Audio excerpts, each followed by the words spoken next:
প্রিয় দর্শক, শুরু করছি এটিএন বাংলার লাইভ টক শো মুক্তমত।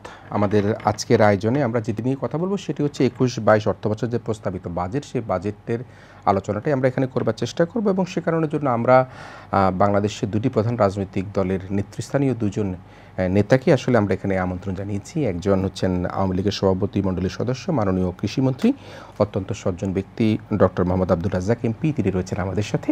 একই সাথে রয়েছেন বিএনপি জাতীয় স্থায়ী কমিটির সদস্য, তিনিও আরেকজন খুবই সজ্জন ব্যক্তি, জনাব নজরুল ইসলাম খান রয়েছেন আমাদের সাথে। প্রিয় দর্শক, আমরা জানি যে করোনার এই অতিমারির সময় 21-22 অর্থ বছরের যে বাজেট প্রস্তাবিত বাজেট ঘোষণা করা হয়েছে সেটা হচ্ছে 6,03,681 কোটি টাকা এবং এর মধ্যে মোট আয়ের লক্ষ্যমাত্রা ধরা হয়েছে 3,79,000 কোটি টাকা, ঘাটতি থাকছে 2,14,681 কোটি টাকা। সব মিলিয়ে এই বাজেট হচ্ছে 50 বছর ইতিহাসে সবচেয়ে বড় বাজেট। যদিও প্রতি বছরই বাজেটের যে পরিধি সেটি বাড়তে থাকে, কিন্তু এই বাজেট যখন ঘোষণা করা হচ্ছিল ঠিক সে সময় কিন্তু অতিমারির দ্বিতীয় ঢেউই বলা চলে আমাদের বাংলাদেশ সহ পৃথিবীর অনেক দেশেই চলছিল এবং অতিমারির এই সময় বাজেটটি কেমন হয়েছে সেই বিষয় নিয়ে কিন্তু নানা রকম মিশ্র প্রতিক্রিয়া রয়েছে এবং এই প্রতিক্রিয়ার ভিন্ন ভিন্ন মত, ভিন্ন ভিন্ন সুর, ভিন্ন ভিন্ন মতামতের মধ্যে দিয়ে কিন্তু আমরা দেখতে পাচ্ছি যে বাজেটের আলোচনাও কিন্তু জাতীয় সংসদে চলছে। সেই প্রেক্ষাপটে মাননীয় মন্ত্রী ডক্টর আব্দুর রাজ্জাক আপনি আমাদের সাথে আছেন এবং সব বিবেচনায় এই বাজেটকে আপনারা মনে করছেন যে আসলে এটি ব্যবসা বান্ধব বাজেট এবং বাজেটের মধ্যে দিয়ে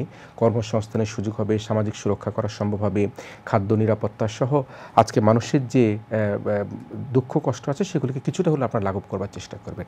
তো আপনাদের বিশ্লেষণে, বিশেষ করে সরকারের বিশ্লেষণে আপনি এই বাজেটকে কীভাবে দেখছেন? আমরা 2008 সালে জনগণের বিপুল সমর্থন নিয়ে সরকার পরিচালনার দায়িত্ব গ্রহণ করেছি।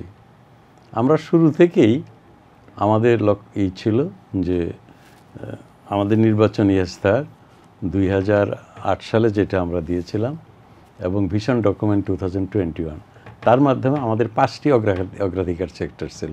তার মধ্যে 1 নম্বরে ছিল খাদ্য উৎপাদন বৃদ্ধি করা, খাদ্যশস্য সহ নিত্য প্রয়োজনীয় জিনিসের দাম কমিয়ে নিয়ে আসা এবং আমরা এমডিজি গোল যেটা ছিল মিলেনিয়াম ডেভেলপমেন্ট গোল, তাকেও সামনে রেখে আমরা বলেছিলাম যে 2015 সালের মধ্যে আমরা দারিদ্র অর্ধেকে নামিয়ে নিয়ে আসব এবং সেটা ছিল 56 যেটা 90 সালকে ধরা হয় এমডিজির ভিত্তি বৎসর।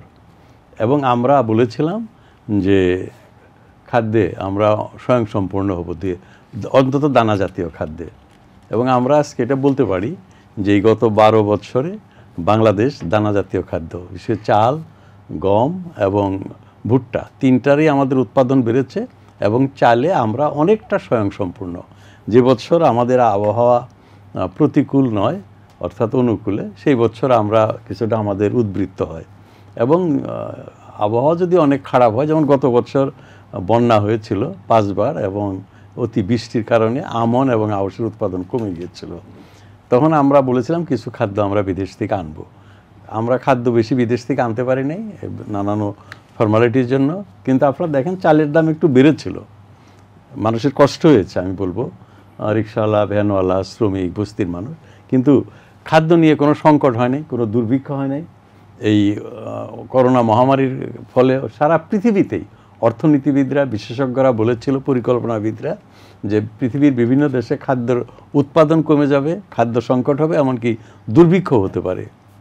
কিন্তু ইনশাল্লাহ খাদ্য নিয়ে বাংলাদেশে কোনো সংকট হয় নাই। এবারের বুড়োতে আমাদের অনেক ভালো ফলন হয়েছে এবং আশা করি যে খাদ্য নিয়ে আমাদের সমস্যা হবে না। তো খাদ্যে আমরা মোটামুটি ভালো করেছি। এটা আমাদের একটা বড়, যে কোনো দেশেরই উন্নয়নে কৃষি একটা বড় অবদান রাখে। কৃষির উন্নয়ন থেকেই শিল্প এবং অর্থনীতির অন্যান্য ক্ষেত্রে, সেবা ক্ষেত্রে উন্নয়ন হয়। তো আমি বলবো যে এই বছরের বাজেট আপনাকে ধরতে হবে যে বাজেটটা আমাদের করোনার আগে কি ছিল। করোনার আগে আমাদের যে বাজেট ছিল সেই বাজেটে 2019-20 গ্রোথ রেট ছিল 8.2, 8.2 এখন যদি করোনা যদি চলতেই থাকে তাহলে কিন্তু আমরা এই বাজেটে যে করেছি করেছি যে 7.2 আমাদের গ্রোথ হবে, সেটি নাও হতে পারে। যদি করোনা তাহলে একরকম হবে, আর যদি করোনা না থাকে তাহলে তো আমাদের কেবল জুন মাস, এটা আমাদের করোনার অভিজ্ঞতা একটা মধ্যে রয়েছে, আমরা ঠিক সঠিক বুঝতে পারছি না। এটা যদি না বেড়ে আস্তে আস্তে কমে যায় তাহলে কিন্তু ইনশাল্লাহ আমরা 7.2 কেন, এটা আরো বেশি হতে পারে, যেহেতু আমাদের অভিজ্ঞতা রয়েছে বেশি হওয়ার। যে আপনি বলছেন দুর্ভিক্ষের কথা, আসলে এবং আমি একটা বলছি যে দুর্ভিক্ষ হয় নাই। এখন এই বর্তমান সরকারের মূল লক্ষ্যই হলো বাংলাদেশের ম্যানুফ্যাকচারিং সেক্টর, অর্থাৎ শিল্প কারখানা করে আমাদের যুব সমাজের তরুণদের জন্য কর্মসংস্থানের ব্যবস্থা করতে হবে এবং আয় বাড়াতে হবে। কৃষিক্ষেত্রে এমপ্লয়মেন্ট কমে গেছে। আগে অনেক প্রায় 60% মানুষই কৃষিতে কাজ করতো, এখন এটাকে 40% এসেছে। কাজে কর্মসংস্থান সৃষ্টি করার জন্য শিল্প কারখানা আপনাকে করতে হবে।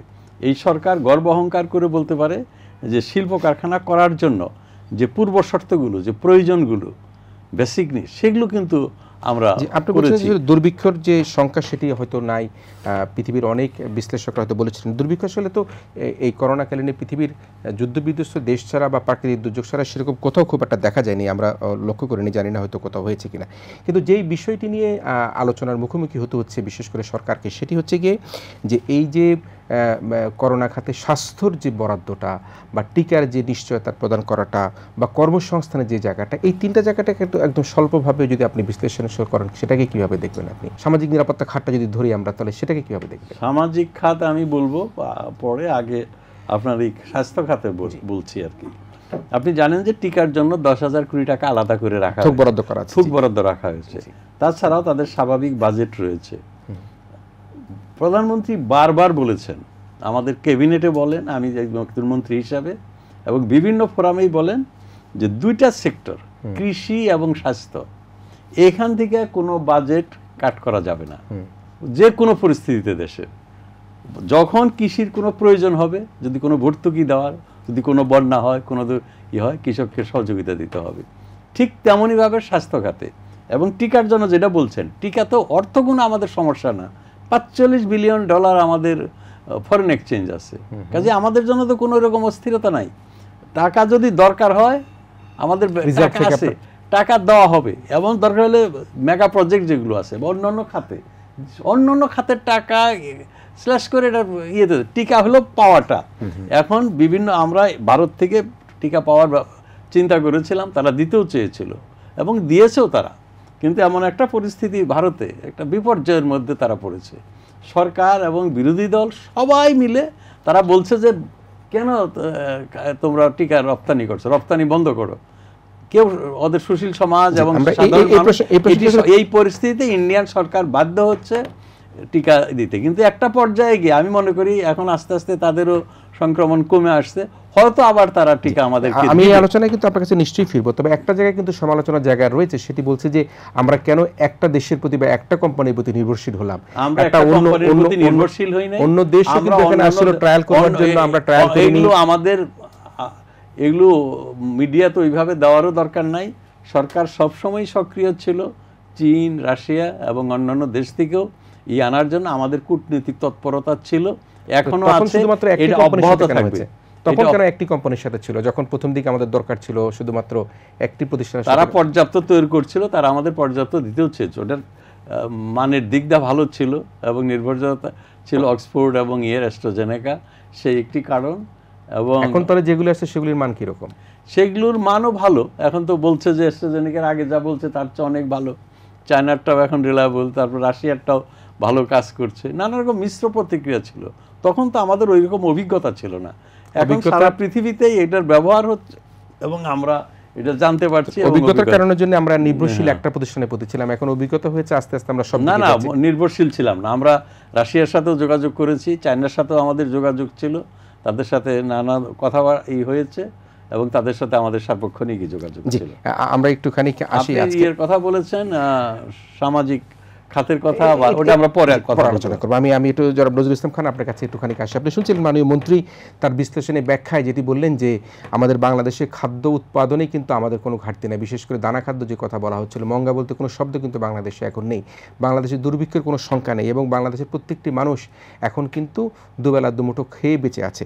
তো সেই অবস্থার প্রেক্ষাপটে এই বাজেট নিয়ে কিন্তু মাননীয় মন্ত্রী বেশ উচ্ছ্বাসিত এবং সরকারি দল অবশ্যই তারা সকলে উচ্ছ্বাসিত এবং সেই জায়গার মধ্যে আপনারা বলছেন যে এই জায়গায় এটা হয় নাই, সে জায়গায় ওটা হয় নাই, তো কোথায় আপনাদের সেই বিশ্লেষণ, যে মাননীয় মন্ত্রী তো আপনার সাথেই আছেন, আপনার বিশ্লেষণ কি? ধন্যবাদ। মাননীয় মন্ত্রী তো অর্থমন্ত্রী না, উনি কৃষিমন্ত্রী, কিন্তু উনি জ্ঞান রাখেন সবকিছু। অবশ্যই অবশ্যই অবশ্যই, কোনো সন্দেহ নাই। মন্ত্রী মহোদয়দের জ্ঞান কম থাকবে এটা না, বিশেষ করে কৃষিমন্ত্রীর জ্ঞান সম্পর্কে আমাদের দেশ জাতির কিন্তু ভালো অহংকার আছে। ব্যক্তি হিসেবেই উনি জ্ঞানী মানুষ, কোনো সন্দেহ নাই আর কি, কৃষিমন্ত্রী সেটা। কিন্তু যাই হোক, এটা বিষয়টা অর্থ মন্ত্রণালয়ের বিষয় আর কি। বাট এনিওয়ে, মাননীয় মন্ত্রী প্রথমেই যেটা বলেছেন যে 1918 সালে বিপুল জনসমর্থন নিয়ে ক্ষমতায় আসা ইত্যাদি ইত্যাদি, ওই নির্বাচন নিয়ে নানা কথা আছে এবং সমর্থন কী হয়েছে না হয়েছে এগুলো আজকের আলোচনার বিষয়বস্তু না। আমার মনে হয় ওইটা নিয়ে আলোচনায় না যেয়ে আমি যেটা বলতে চাই যে না, যেটা উনি বলেছেন আর কি, যে এবার যে বাজেটটা দেওয়া হয়েছে এটা ব্যবসা বান্ধব। ব্যবসা বান্ধব একবারে বললে পরে আমার কাছে মনে হয় খুব স্পষ্ট হয় না। যা আসলে বাজেটে আমরা দেখি সেটা বড় ব্যবসায়ী বান্ধব, এটা বাজেট ব্যবসা বান্ধব না, বড় ব্যবসায়ী বান্ধব। কারণ এখানে কর্পোরেট কর কমানো হয়েছে এবং যেসব প্রণোদনা দেওয়া হয়েছে এখানে বেশিরভাগই বড় ব্যবসায়ীদের কাজের জন্য হয়েছে। এটা আমাদের ক্ষুদ্র বা কুটির শিল্প বা মানে যেখানে যে বিপুল সংখ্যাগরিষ্ঠ মানুষ কাজ করে আর কি, সেই সব শিল্পে কিন্তু প্রণোদনা আগেও খুব বেশি পৌঁছে নাই, এখনও সেরকম কোনো উল্লেখ নাই। যুক্তরাষ্ট্রের মতো দেশে যেখানে কর্পোরেট ট্যাক্স বাড়ানো হচ্ছে, সেখানে আমাদের এখানে কমানো হচ্ছে। এবং পত্রিকায় আসছে যে মাত্র 12টা কোম্পানির একটা হিসাব দিছে যে 146 কোটি টাকা কর্পোরেট কর কমানোর ফলে তারা রেয়াত পেয়ে গেছে আর কি। আমি বলবো আর কি যে এটা বড় ব্যবসায়ী বান্ধব বাজেট একটা হয়েছে। এখানে মাননীয় মন্ত্রী কিছু কথা বলতেছিলেন একটু আগে সংবাদপত্রের সাক্ষাৎকারের সঙ্গে, বলতেছিলেন যে গ্রামের গরিব মানুষরা মোটা চাল আর পছন্দ করে না আর কি, তারা বেঁচে দেয় আর কি। তো মানে প্রশ্ন করতে পারে কেউ আর কি যে তাহলে মোটা চাল দেন কেন আপনারা তাদেরকে? 1-2 নম্বর হলো যে সেই মোটা চাল যারা কিনে নেয় তারা একদম কাদেরকে খাওয়ায়, কে খায় এই মোটা চাল তাহলে আর কি? মানে এগুলো প্রশ্ন মানে আসে, অনিবার্যভাবে আসে আর কি। আর আপনার এই যে যেটা স্বাস্থ্য খাতের ব্যাপারে আপনি আলোচনাটা করেছেন, সামাজিক সুরক্ষা আলোচনা এখনো আসে নাই। স্বাস্থ্য খাতের ব্যাপারে রেকর্ড যেটা দেখতেছি আমরা, সেটা হলো যে টাকার অঙ্কে এটার বরাদ্দ কিছু বেড়েছে, কিন্তু যদি আপনি জিডিপির পার্সেন্টেজে দেখেন কিংবা বাজেটের পার্সেন্টেজে যদি দেখেন যে এর আগের বাজেটে যে টাকা বরাদ্দ হয়েছিল সেটা জিডিপির কত ভাগ এবং বাজেটের কত ভাগ, সেটা যদি দেখেন তাহলে কিন্তু এবারের বাজেটে সেটা কমেছে। এটা আমি রেকর্ড থেকে বলতেছি আপনাদের। সেটা হলো যে জিডিপির অংশ হিসেবে এটা কমেছে 1.2% ছিল আগে, সেটা থেকে কমে এটা এখন হয়েছে 0.95%, 0.95% হয়েছে। আর সংশোধিত বাজেট যেটা হয়েছিল, এই গত বাজেট যেটা সংশোধিত বাজেট হয়তো একটা, সেই বাজেটের 5.84% থেকে এটা কমে হয়েছে 5.42%। এটা আমি রেকর্ড থেকে বলতেছি আপনাকে আর কি। তো এটা হলো একটা দিক গেল যে স্বাস্থ্য খাতে আসলে তাহলে টাকার অঙ্কে কিছুটা বাড়লেও বরাদ্দ জিডিপির হিসাবে কিংবা বাজেটের অংশ হিসাবে কিন্তু আসলে বাড়ে নাই। এগুলো 1। 2 নম্বর হলো যে মাননীয় অর্থমন্ত্রী যেটা বলেছেন সেটা হলো যে প্রতি মাসে 25 লাখ করে টিকা দেওয়া হবে আর কি। এখন পর্যন্ত কিন্তু কখনো বাংলাদেশে এক মাসে 25 লাখ টিকা ওইভাবে হয় না, এটা সামর্থ্যের ব্যাপার আছে একটা আর কি। তারপরেও টিকা কিন্তু নাই আমাদের কাছে, আমরা আসতেছে টিকা আসতেছে 25 লাখ প্রতি মাসে, মানে হলো একটা বড় পরিমাণ টিকা আনতে হবে আমাদের আর কি। কিন্তু যদি আইনে যদি 25 লাখ করে টিকা আমরা প্রতি মাসে দেই, তাহলে এক বছরে আমরা কত লোককে টিকা দিতে পারবো? 3 কোটি লোককে। আমাদের টিকা দিতে হবে কত মানুষকে? 10 কোটি 12 কোটি 16 কোটি 16 কোটি মানুষকে। কত বছর লাগবে দিতে? এতদিন কি আপনার এই কোভিড থাকবে, নাকি ইতিমধ্যে কোভিডের প্রকৃতি যেভাবে পরিবর্তন হয় সেরকম কোনো কিছু হলে এইসব টিকার কোনো রেলিভেন্স থাকবে কি থাকবে না?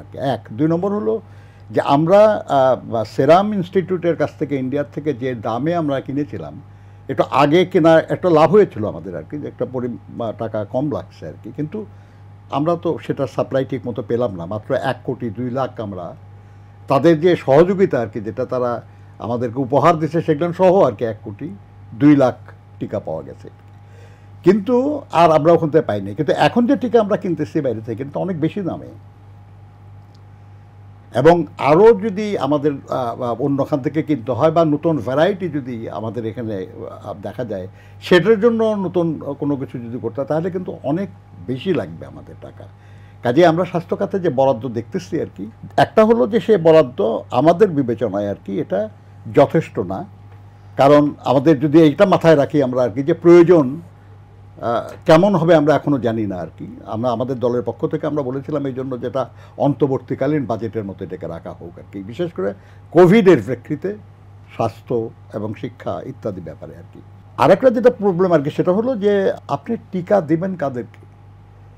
সমস্ত মানুষকেই টিকা দেওয়ার কথা আর কি, তাই না? জি। কিন্তু অসুস্থ হয়ে পড়লে পরে তার চিকিৎসাটা তো ইম্পর্টেন্ট। আমাদের দেশের প্রায় 35টা জেলায় কোভিড টেস্টের কোনো ফ্যাসিলিটিস নাই, তাদেরকে অন্য জেলায় যেতে হয় কোভিড টেস্ট করার জন্য। আমাদের সীমান্তবর্তী এলাকাগুলি যেখানে কোভিড বেড়ে গেছে, লকডাউন চলতেছে অনেক জায়গায়, সেই সব জায়গায় যেমন ধরুন চাঁপাইনবাবগঞ্জ, নওগাঁ, নাটোর, এইসব জায়গায় তো কোভিড টেস্টের কোনো ব্যবস্থা নেই। তো এখন আমরা যদি সব জায়গায় কোভিড টেস্টের ব্যবস্থা করতে চাই, এবং ঢাকা এবং চিটাগংয়ের বাইরে যে আপনি জানেন বোধহয় যে ঢাকায় 47টা জায়গায় কোভিড টেস্ট হতো আর কি, যেটা বন্ধ হয়ে গেছে, অনেক জায়গায় বন্ধ হয়ে আছে এখন কম জায়গায়, কিন্তু 35টা জেলায় ফ্যাসিলিটিস নাই আর কি। এখন যদি আমরা এটা বাড়াইতে চাই এবং ঢাকা এবং চট্টগ্রামের বাইরে যদি চিকিৎসার জন্য অক্সিজেন ফ্যাসিলিটিস বা আইসিইউ সহ যদি হাসপাতাল আমরা করতে না পারি আর কি, তাহলে কিন্তু এই প্রচণ্ড চাপ যেটা আমাদের শহরের হাসপাতালগুলিতে পড়ে আর কি, এর পরিণতি আমরা দেখেছি।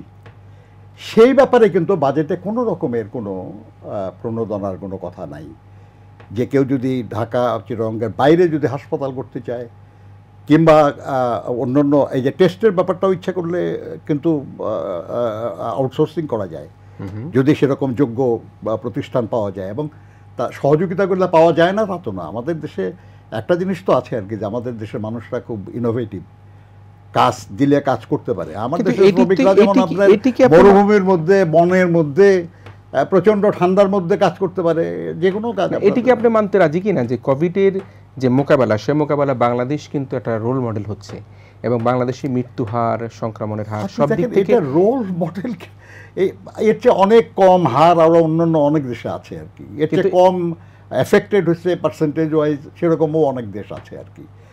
কিন্তু বা প্রশ্ন যেটা সেটা হলো যে তারপরেও আল্লাহর মেহেরবানিতে আমাদের দেখেন মাস্ক পরিয়ে বেড়ায় না লোকজন, তারপরেও দেখা যায় আপনি বলতে পারেন না যে বস্তির লোকরা বেশি মারা যায় নাই। এখন এটা কি তার যে ইমিউনিটি, সেই ইমিউনিটি কীভাবে হয়ে গেছে এবং কেন বেশি মারা যাচ্ছে না আর কি, নিশ্চয়ই আল্লাহর মেহেরবানি আছে, সেখানে সরকারের সক্ষমতাটা বিবেচনা নেবেন না আপনারা? নো, আল্লাহর মেহেরবানির জন্য আল্লাহ নিশ্চয়ই আল্লাহর মেহেরবানি তো আছেই, কিন্তু আল্লাহর মেহেরবানির পাশাপাশি সরকার ক্ষমতা আছে, সরকারকে একটুখানি আপনারা ধন্যবাদ জানাতে কি অসুবিধা কোথায়?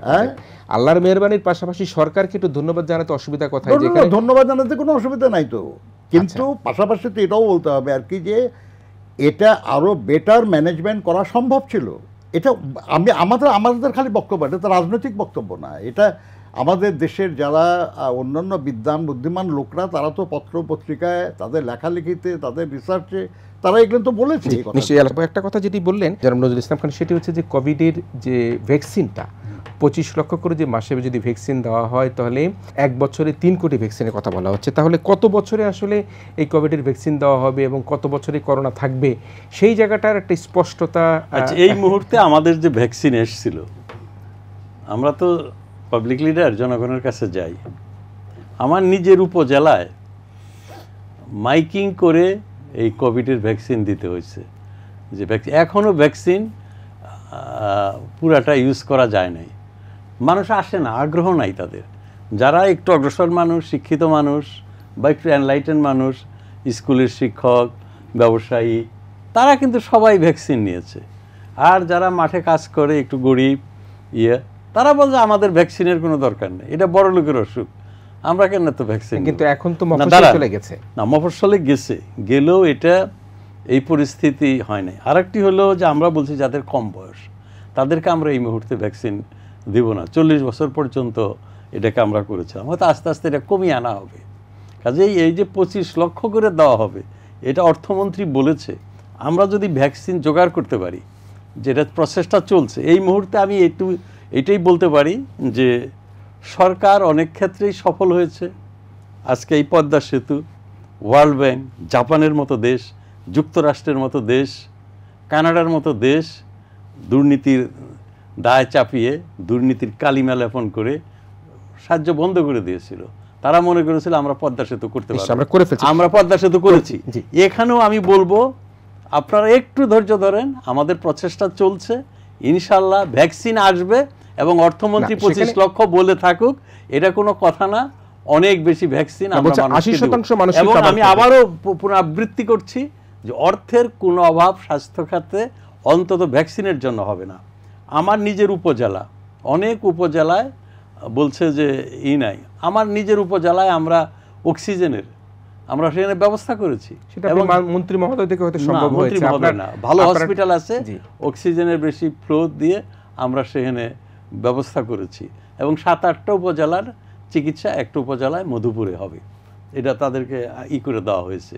কাজেই সরকার যে বসে আছে তা না, এইভাবে এটিকে বাড়ানো হচ্ছে। আমি এটাকে কন্টেস্ট করতে পারছি না, 35টা জেলায় নাই, এটা আমার মনে হয় সঠিক না।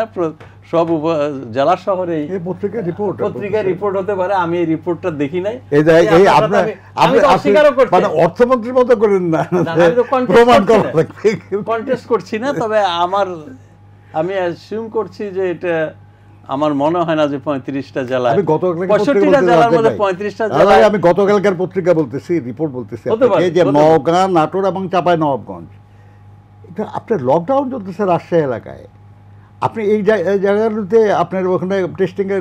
ঠিক আছে, আপনারটা আমি মেনে নিলাম, কিন্তু টেস্ট তো হচ্ছে, পাশের ইয়েতে পাঠানো হচ্ছে, ঢাকাতে আসতেছে, একদিনের মধ্যেই রিপোর্ট যাচ্ছে। তো সেটা ঠিক, কিন্তু ভ্যাকসিন যেটা দেওয়া হয়েছে এটা নিয়েই আমাদের বেশি ইচ্ছে। কিন্তু ইনশাল্লাহ আরও ভ্যাকসিন আসবে, অন্যান্য দেশ থেকে, চায়না থেকে আসবে ভ্যাকসিন। এবং এই আমি জানি না, অ্যাস্ট্রাজেনেকাও আমরা এই ভারত থেকেই পাবো, একটা সময়ে গিয়ে পাবো। আপনি খালি একটা জিনিস বলি যে আপনার ধরেন আপনার উপজেলা আল্লাহর অসীম মেহেরবান যে আপনার ওখানে কোনো প্রবলেম নাই, অক্সিজেনেরও প্রবলেম নাই, কিন্তু আমরা তো আমাদের জানা আছে যেটা, সেটা হলো চিটাগংয়ে এস আলম গ্রুপের মতো প্রতিষ্ঠান, যারা বাংলাদেশের অন্যতম প্রধান ধনী, তাদের একজনের মানে অসুস্থ হয়ে অক্সিজেন লাগানো, আর একজনের অক্সিজেন দেওয়ার জন্য তার অক্সিজেন খুলে ওনার অক্সিজেন লাগানো লাগছে। সেটা তো শুরুতে ছিল, তখন তো আমাদের এই অভিজ্ঞতা ছিল না, that was at the beginning. কিন্তু মানে এটাই তো বাস্তবতা আর কি, সেটা হলো বাংলাদেশের বাস্তবতা, এই আর কি। সেটাকে আমি অস্বীকার করছি না, সেটা প্রথম থেকে সেই পরিস্থিতিটা কিন্তু এখন নাই। আপনি যদি বলেন এই যে কুর্মিটোলা হসপিটাল, তারপরে এটা বেড়েছে কিছু, কিন্তু আমাদের প্রয়োজনের তুলনায় এখনো যথেষ্ট নয়, যথেষ্ট নয়, সেটা নাই, এটা হলো পয়েন্ট। কিন্তু যে বাজেট আছে, এবং স্বাস্থ্য মন্ত্রণালয় খরচও করতে পারে নাই যে টাকা দেওয়া হয়েছে, এটা হলো আরেকটা পয়েন্ট। আরেকটা পয়েন্ট, সেই পয়েন্ট আমরা শুনবো। এবং স্বাস্থ্য মন্ত্রণালয়ের দুর্নীতি অনাচার বা যাই হোক, অযোগ্যতা, অক্ষমতার কারণে আর পারতেছে না, আমাদের সক্ষমতা, এইজন্য তাদের কার বিরুদ্ধে কোনো ব্যবস্থা হয়েছে কি না। সেক্ষেত্রে জনাব নজরুল ইসলাম খান, আপনি তো এক্সপেক্ট করতে পারেন না যে কৃষিমন্ত্রী সাহেব সব মন্ত্রণালয়ের দায়িত্ব দিলে ভালো হয়ে যাবে, ওনাকে আমরা সব মন্ত্রণালয় দিতে পারি না। উনি ওখানে থাকলে হয়তো এটা নাও হইতে পারে, সুতরাং ধান কাটা কত বড় চ্যালেঞ্জ ছিল, এবং মাঠে গিয়ে সে ধান কাটছেন, ধান অত্যন্ত ধান কাটা নিয়ে কোনো অভিযোগ করতেছি না, কিন্তু স্বাস্থ্য মন্ত্রণালয় করতেছি যে সেখানকার যে রিপোর্ট আর কি, যে আপনার এত বেশি দাম দিয়ে জিনিসপত্র কেনা কাটা ইত্যাদি, সেখানে একজন ড্রাইভার, একজন ক্লার্কের সম্পর্কে যেসব নিউজ বাইর হয়েছে আর কি, তারপরে ব্যবস্থাটা কি না, এটা দীর্ঘদিনের পুঞ্জীবিত, আস্তে আস্তে এগুলো কমে আসছে এবং এগুলো অনেক আইডেন্টিফাই করা হয়েছে। আমি সে কারণে মাননীয় মন্ত্রী আপনার কাছে আসতে চাই, এই বাজারে সামাজিক নিরাপত্তা খাতকে আসলে কিভাবে দেখানো হয়েছে, কি করা হয়েছে সামাজিক নিরাপত্তা খাতকে আমরা সবসময় গুরুত্ব দিয়েছি।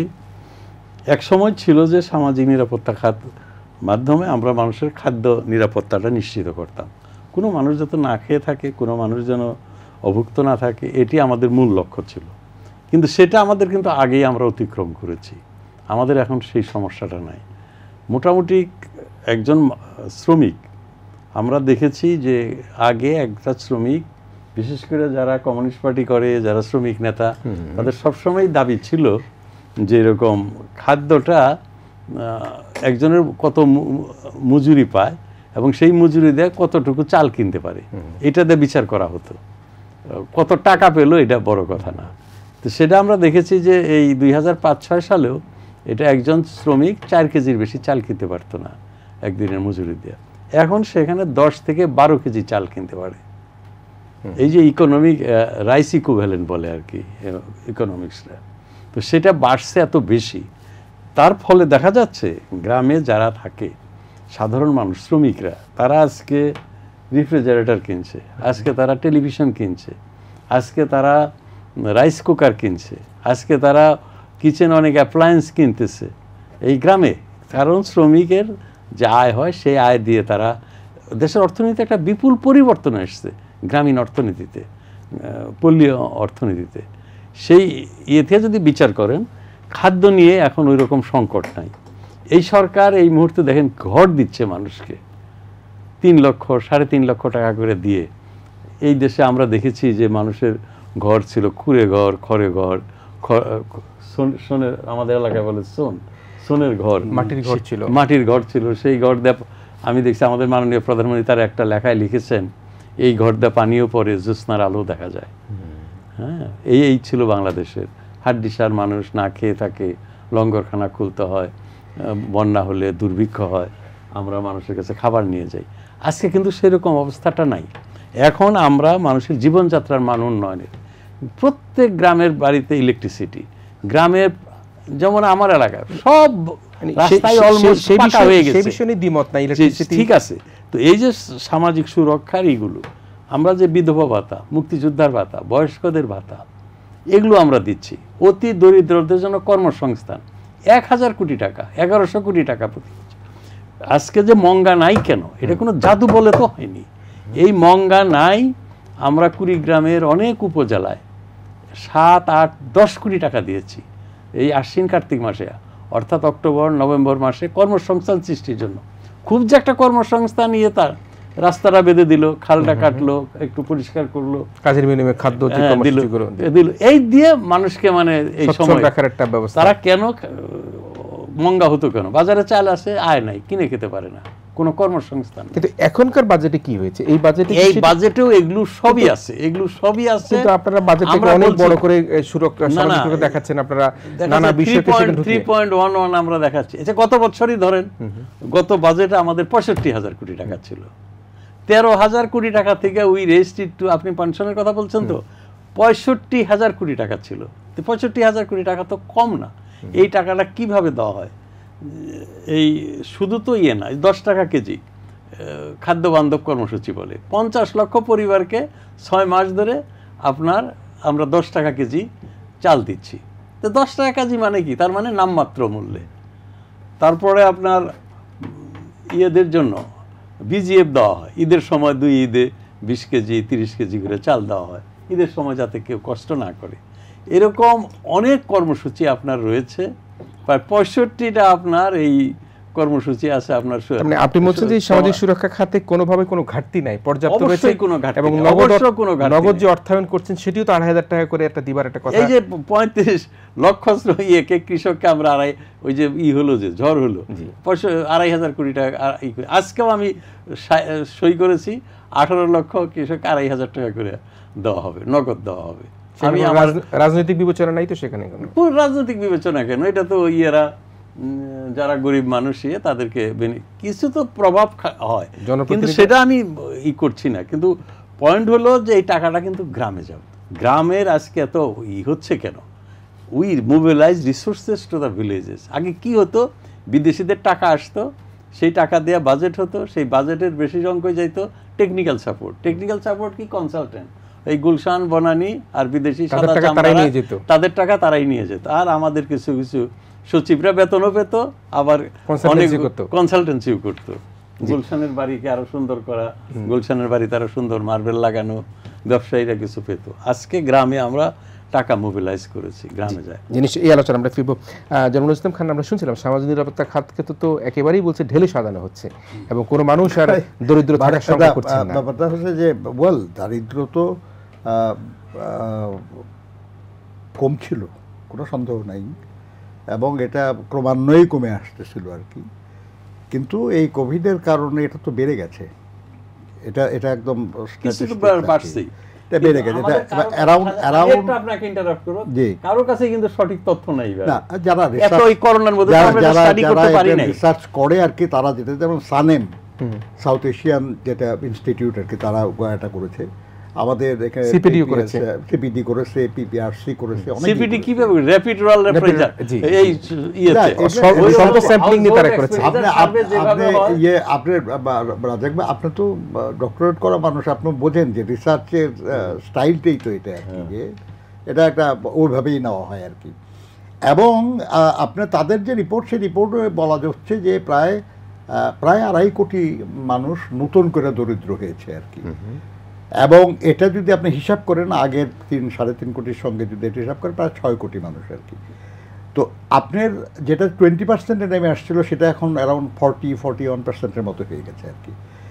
এটা স্থায়ী না, এটা কিন্তু আপনি আবার পরিস্থিতি একটু পরিবর্তন হলে যারা কর্মহীন হয়ে পড়েছে তারা যদি আবার কাজে যোগদান করতে পারে, যারা রাস্তার পাশের হকাররা আর কি, এখন তো বুঝতে পারে না। তারপরে রিক্সাওয়ালা, কয়টা রিক্সা দেখেন ঢাকা শহরে এখন, যারা রিক্সা চালায় তারা কোথায় এখন আর কি।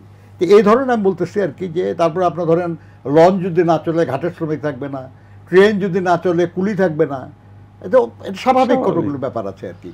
তো এই যে নতুন করে গরিব হওয়া মানুষগুলো আর কি, তাদের সংখ্যা যদি আপনার 2-2.5 কোটি হয়, আপনার অর্থমন্ত্রী বলেছেন যে 14 লক্ষ নতুন লোককে এই যে সামাজিক সুরক্ষা খাতে ইনক্লুড করা হবে এবার বাজেটে, এই প্রভিশন করা হয়েছে 14 লক্ষ। তাহলে কি দাঁড়ালো আর কি, যে নতুন করে দরিদ্র হওয়া যে লোকগুলি, তার কত ভাগকে আমরা অ্যাটেন্ড করার প্রস্তাব বাজেটে করা হয়েছে, একটা পয়েন্ট আর কি।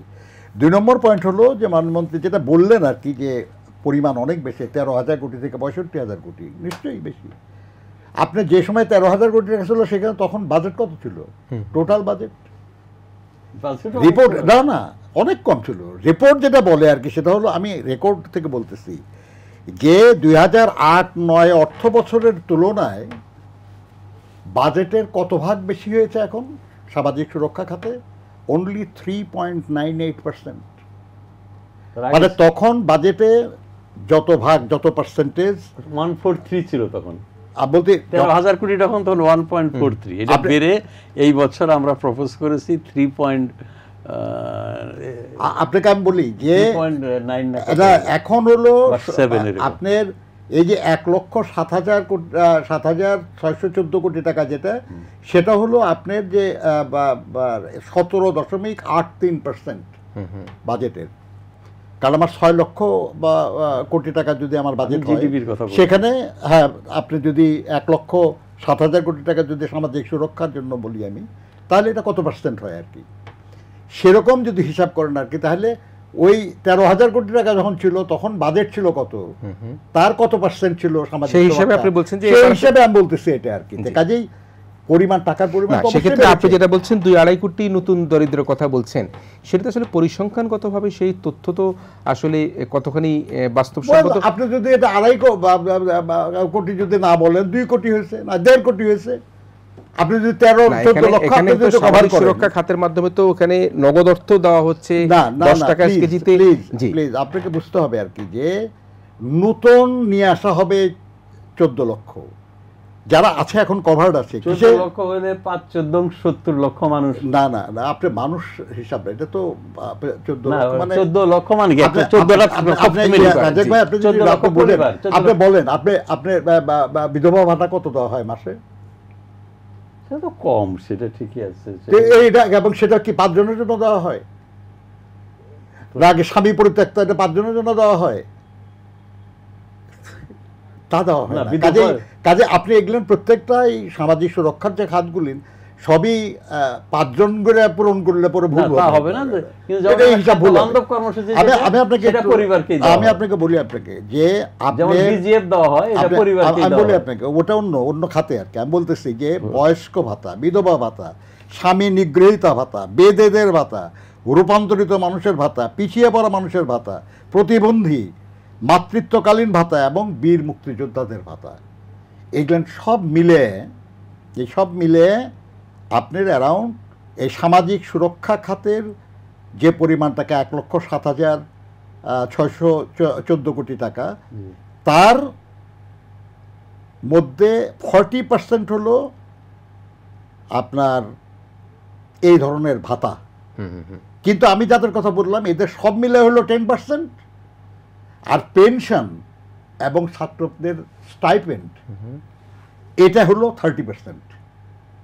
এই সামাজিক সুরক্ষার মধ্যে। এবং এই পেনশনটা কারা পায়? শুধুই সরকারি কর্মকর্তা কর্মচারীরা, প্রাথমিক শিক্ষক, ডিফেন্সের যারা আছে তারা, অর্থাৎ সরকার যাদেরকে বেতন দেয় পেনশনটা তারা পায়। কিন্তু যারা বেসরকারি খাতে আছে, যারা স্বনিয়োজিত, তারা কিন্তু নাই এর মধ্যে কেউ। এবং সেটা 30% অফ দিস 40, মানে 40 ভাগ, 1,07,000 কোটি টাকার 40 ভাগ হলো এই খাতে। তার মধ্যে 30 ভাগই হলো পেনশন এবং স্টাইপেন্ড, আর 10 ভাগ হলো এই প্রতিবন্ধী, মুক্তিযোদ্ধা, মুখ সব মিলে আর কি। 2 নম্বর হলো মাননীয় মন্ত্রী যেটা বললেন যে খাদ্য নিরাপত্তা এবং কর্মসৃজন কর্মসূচি, যেটা 7টা প্রজেক্ট আছে এর মধ্যে।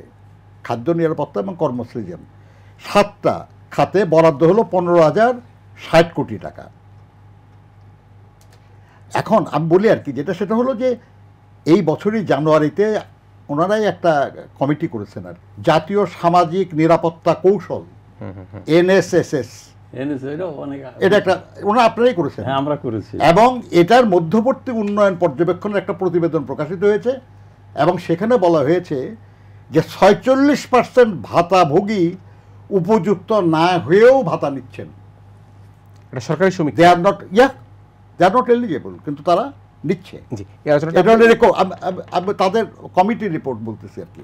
আমরা আরেকটা হলো, আমি আপনাকে বলি আর কি, একটা বিরতির পরে কি আসতে পারি এই আলোচনাটা? না, আমি এটা এই পয়েন্টটা শেষ করে দিই। আরেকটা হলো যে গত বছর যে 50 লক্ষ মানুষকে 2,500 টাকা করে দেওয়ার মাননীয় প্রধানমন্ত্রীর একটা কর্মসূচি ছিল, এটা আর কি এবছরও ওইটা হয়েছে আর কি। গত বছর কিন্তু 50 লাখে দেওয়া যায় নাই, 35 লক্ষকে দেওয়া গেছে। এখন প্রশ্ন হচ্ছে যে আমরা তো ডিজিটাল হয়ে গেছি ইত্যাদি ইত্যাদি আর কি, কিন্তু আমাদের কাছে আসলে কিন্তু কোনো স্ট্যাটিস্টিক্স নাই। এখন অন্য যারা স্ট্যাটিস্টিক দেয় সেটাও আপনি বিশ্বাস করেন না। না, 1 বছরের মধ্যে কি পরিসংখ্যান, আপনি অন্যরা আপনারা যে হিসাব দেয় অন্যরা, বিভিন্ন গবেষণা প্রতিষ্ঠান, ওটাও বিশ্বাস করবেন না। প্রতিষ্ঠান, অনেক গবেষণা প্রতিষ্ঠান উদ্দেশ্য প্রণোদিত ভাবে, কেন উদ্দেশ্য ভাই? তারা কি অন্য দল করে নাকি? তারা বিএনপি করে নাকি? তারা বিএনপি করে না। এটা আপনি ওটাও বিশ্বাস করবেন না। আপনি নিজেরও, আপনি বিআইডিএস এর কোনো স্ট্যাটিস্টিক্স নাই, না বিআইডিএস, আপনি ব্যুরো অফ স্ট্যাটিস্টিক্স এর কোনো স্ট্যাটিস্টিক্স নাই আছে, তাহলে আপনি এটা কারটা বিশ্বাস ধরবেন? আপনি না, সরকার অলরেডি পাইলট 2 বছরের লেবার সার্ভে হলো 2016 সালের। হাউসহোল্ড এক্সপেন্ডিচার সার্ভেটা 16 সালে হয়েছে। কাজে আমি যেটা বলি আর কি, সেটা হলো যে নিশ্চয়ই সামাজিক সুরক্ষা খাতের পরিমাণ বাড়ানো হয়েছে, নতুন লোক এটা ইনক্লুড করার কথা হচ্ছে, কিন্তু আমি যেটা বলি সেটা হলো যে 1 নম্বর হলো সামাজিক সুরক্ষা বলতে যেটা বোঝায় সেই সুরক্ষা দেওয়া যায় এটা বলে মনে হয় না। কারণটা হলো যে ভাতার পরিমাণটা উনি নিজেও বলেছেন যে এটা এমন যথেষ্ট না যেটা দিয়ে একটা সংসার চলে।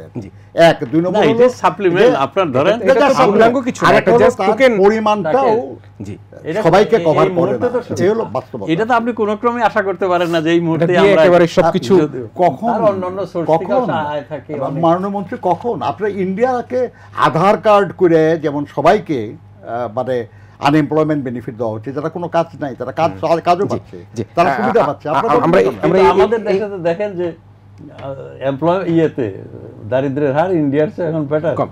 একটা জায়গার মধ্যে মাননীয় মন্ত্রী আপনাকে দিয়ে শেষ করতে চাই, সেটি হচ্ছে যে আমরা ব্যবসা বান্ধব বলছি, নিশ্চয়ই ব্যবসা বান্ধব হলেই সেই ব্যবসায়ীরা ব্যবসা করবে, বিনিয়োগ করবে, কর্মসংস্থান হবে, কিন্তু ওই জায়গার মধ্যে যেটা বলা যায় চুইয়ে পড়া অর্থনীতির যে সূত্রটা, সেই সূত্রটা কি কিন্তু এখন আছে কিনা, এক। আর দুই হচ্ছে কি, এই যে আমরা বড় বড় ব্যবসা প্রতিষ্ঠানকে ঋণ দিচ্ছি, প্রণোদনা দিচ্ছি, কিন্তু ইনফর্মাল সেক্টরের যে ব্যক্তিরা তারা কি সেই ঋণ প্রণোদনা পাচ্ছে কিনা, সেই সুযোগ পাচ্ছে কিনা? তারা হয়তো কম পাবে। একটা জিনিস যে এই বাজারে কিন্তু আরেকটা জিনিস বলা হয়েছে, মেড ইন বাংলাদেশ। আজ মেড ইন কি এই বাংলাদেশে made in China. China commodities দিয়ে ভরে গিয়েছে। আজকে আমি নতুন উদ্যোক্তাদের, এই যে ওয়ালটন এবং মিনিস্টার, এদেরকে আমি অভিনন্দন জানাই, ধন্যবাদ জানাই। তারা বাংলাদেশে কম্প্রেসার সহ ফ্রিজ বানাচ্ছে, তারপর মোটরসাইকেল বানাচ্ছে। এগুলো যদি আপনি বাড়াতে পারেন তাহলে এখানে মানুষের এমপ্লয়মেন্ট হবে। হাউস হোল্ড কিচেন, আজকে রাইস কুকার, আজকে আপনার রেফ্রিজারেটর, আজকে আপনার অনেক ঘরে যে সমস্ত ব্যবহৃত হয় কুকার, প্রেসার কুকার, অনেক এই প্রাণ, তারপর বিভিন্ন প্রতিষ্ঠান এগুলো করছে। এগুলোর উপরে ট্যাক্স কমানো হয়েছে, এগুলোর উপরে ভ্যাট কমানো হয়েছে, এবং যে ভ্যাট দেওয়া হয়েছে সেগুলো অব্যাহত থাকবে। তাহলে যে আপনি ইম্পোর্ট সাবস্টিটিউট, ইকোনমির দুইটা দিক, একটা হলো এক্সপোর্ট লেট, বিদেশে আপনি এক্সপোর্ট করে আর্ন করবেন, আর একটা হলো যে বিদেশ থেকে যেটা আমরা ইম্পোর্ট করি তার সাবস্টিটিউট আপনি এনে সেটা কমিয়ে দেবেন, সেটা কমিয়ে দেবেন, এক্সপোর্ট এর অল্টারনেটিভ আপনি এনে ক্রিয়েট করবেন। এখনও বাংলাদেশে একটা প্লাস্টিকের হোল্ডার, এইটাও চায়না থেকে আসে। তো সেগুলো বাংলাদেশে, আমরা তো এখন আমাদের মেইন ফোকাসই হইলো যে আমাদের ম্যানুফ্যাকচারিং সেক্টরটাকে বাড়াতে হবে। তখন সব, আমি আগেও বলেছি আবার বলছি, যে ম্যানুফ্যাকচারাররা বলতো যে এখানে আমাদের ইনফ্রাস্ট্রাকচার নাই, গ্যাস নাই, বিদ্যুৎ নাই, রাস্তাঘাট নাই, পোর্টের অবস্থা ভালো না। এই সবই তো সরকার করেছে। ওনার সে সোশ্যাল সেফটি নেটের কথা বারবার বলছেন। আমি একটা উদাহরণ আপনাদেরকে আমি দিই। আমরা কিভাবে চাষিকে প্রণোদনা, 10,000 কোটি টাকা দিয়ে আমরা চাষিকে প্রণোদনা, এটাকে বলা হয় সাবসিডি। ওয়ার্ল্ড ব্যাংক সবসময় এটার বিরোধিতা করেছে, বিদেশি ডোনাররা করেছে, তোমাদের রেভিনিউর টাকা তোমরা এইভাবে কেন সাবসিডি দাও? আমাদের মাননীয় প্রধানমন্ত্রী বলছে আমরা সাবসিডি না, we are investing in agriculture, আমি প্রণোদনা দিচ্ছি। সেই প্রণোদনাটা কেমন? আপনার 30 লক্ষ টাকা হলো একটা কম্বাইন হারভেস্টারের দাম, সেটি সরকার 15 লক্ষ দিচ্ছে, চাষি দিচ্ছে 15 লক্ষ। হাওর এলাকায় এবং উপকূলবর্তী এলাকায় যদি এটা 28 লক্ষ হয়, সরকার দিচ্ছে 21 লক্ষ, চাষি দিচ্ছে 7 লক্ষ। প্রকৃত চাষি পাচ্ছে কিনা সেখানে সেটা তো অন্য কথা, দ্যাটস এ ডিফারেন্ট। সেই আলোচনায় আমি আপনার সাথে যেতে পারি, অন্য আলোচনা। অবশ্যই চাষিরা, প্রকৃত চাষির ব্যাপার না, ওই 15 লক্ষ টাকাও দেওয়া কঠিন, অনেক কঠিন, অনেক সময় লাগবে আলোচনা করতে। ডিএপি একটা সার, ওনাদের সময় এটির দাম ছিল 90 টাকা।